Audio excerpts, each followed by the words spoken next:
بسم اللہ الرحمن الرحیم۔ کفر کے وسوسوں کا کیا کریں؟ جب میں 15 سال کا تھا تو میرے منہ سے کچھ غلط الفاظ نکلے تھے اللہ تعالیٰ کے بارے میں۔ ابھی جب میں نے 5 وقت نماز کی پابندی شروع کی ہے اور توبہ کی ہے تو وہ چیزیں مجھے بہت ستاتی ہیں، کہیں میں کافر تو نہیں ہو گیا؟ اس بارے میں میری رہنمائی فرمائیں۔ دیکھو بھائی، جب آپ نے زبان سے ایسی غلط باتیں نکال دی ہیں اور توبہ کر لیا آپ نے، تو اب ان کو بھول جائیں۔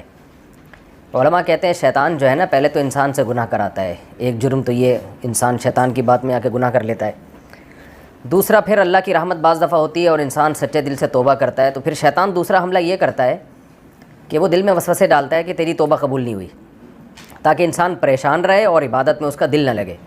تو یہ بھی شیطان کا حملہ ہے۔ اب اس میں بھی آپ شیطان کی بات نہ مانیں اور سچے دل سے جب توبہ کر لی ہے تو اللہ نے توبہ آپ کی قبول کر لی ہے، اللہ کا وعدہ ہے۔ علماء کہتے ہیں کہ جو سچے دل سے پکی توبہ کرے اور پھر بھی یہ سمجھے کہ اللہ مجھے معاف نہیں کرے گا تو یہ تکبر ہے، اس لیے کہ وہ یہ سمجھتا ہے کہ میرا گناہ اللہ کی رحمت سے بھی بڑھ کر ہے۔ تو بظاہر تو یہ تواضع لگتی ہے، لیکن حقیقت میں یہ تکبر ہے۔ تو آپ کا جتنا بھی گناہ تھا، جب آپ نے توبہ کر لی سچے دل سے، اور یہ پریشان ہونا اس کی علامت ہے کہ سچے دل سے توبہ تھی، تو اب آپ اس کو بھول جائیں۔ البتہ بعض دفعہ ایسے ہوتا ہے کہ انسان زبان سے غلط باتیں نہیں کہتا، لیکن دل میں وسوسے بہت آتے ہیں۔ یہ بیماری بہت لوگوں میں آج کل ہے اور بہت لوگ اس پہ کال کر کر کے پریشان کرتے ہیں۔ ان کو آپ سمجھاتے رہیں لیکن وہ سمجھ میں نہیں آتی بات۔ وسوسے آتے ہیں، جی مجھے اسلام کے بارے میں، اللہ کے بارے میں الٹے الٹے خیالات آتے ہیں، تو پھر میں پریشان ہوتا ہوں۔ رسول اللہ صلی اللہ علیہ وسلم سے صحابی نے پوچھا تھا کہ ہم بعض دفعہ ہمارے دل میں ایسی باتیں آتی ہیں کہ ہم زبان پہ نہیں لا سکتے اس کو، ہمیں بہت اس پہ تکلیف ہوتی ہے۔ تو آپ نے فرمایا یہ تو عین ایمان ہے۔ کیا مطلب؟ ان وسوسوں پہ پریشان ہونا اس کی علامت ہے کہ آپ تو مومن ہیں، اس لیے کہ اگر آپ واقعی کافر ہوتے تو ان برے خیالات پہ آپ پریشان تھوڑی ہوتے۔ کافر تھوڑی پریشان ہوتا ہے بری باتوں پہ، وہ تو مطمئن ہوتا ہے۔ تو یہ جو دل میں اللہ کے بارے میں، اسلام کے بارے میں، نبی کے بارے میں، قرآن کے بارے میں، حدیث کے بارے میں الٹے الٹے خیالات آتے ہیں اور انسان کو اس سے تکلیف ہوتی ہے، تو یہ تکلیف اس کی علامت ہے کہ یہ پکا مومن ہے۔ اگر یہ کافر ہوتا ہے اس کو تکلیف نہ ہوتی۔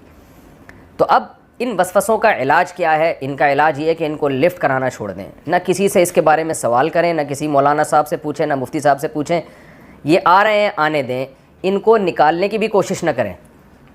دل سے جو خیال زبردستی نکالنے کی کوشش کی جاتی ہے وہ نکلتا نہیں ہے، بلکہ دل میں اور زیادہ وہ خیال گھستا ہے۔ تو ان وسوسوں کا علاج یہ ہے کہ آنے دیں، اور جو خود سے آ رہے ہیں آنے دیں، جان بوجھ کر بیٹھ کے سوچیں نہیں، جو آ رہے ہیں آنے دیں، اور تسلی رکھیں کہ اس سے آپ کو انشاءاللہ کوئی نقصان نہیں ہوگا، کیونکہ اللہ تعالیٰ نے یہ معاف کیے ہیں۔ لا یکلف اللہ نفسا الا وسعها، اللہ نے ہمیں ہماری طاقت سے زیادہ کا مکلف نہیں بنایا۔ دل پہ کس کا اختیار ہوتا ہے؟ ہاں، زبان سے غلط بات نہیں کرنی ہے، اپنے اعضاء اور جوارح سے، اپنے جسم سے برائی نہیں کرنی ہے، اور جو غیر اختیاری چیزیں دل میں آتی ہیں ان سے کوئی فرق نہیں پڑتا۔ اس طرح جب اور اپنے آپ کو بزی کریں، مصروف کریں۔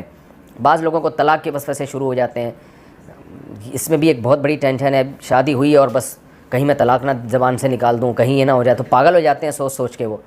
تو بھائی اپنے آپ کو دوسرے کاموں میں مشغول کریں۔ کوئی پاگل نہیں ہے جو خود بخود منہ سے زبان سے اس کے طلاق نکل جاتی ہے، اور لاکھوں کروڑوں لوگ شادی شدہ زندگی گزار رہے ہیں، تو ایسے تو خود بخود سب کے منہ سے نکلتی رہتی طلاقیں۔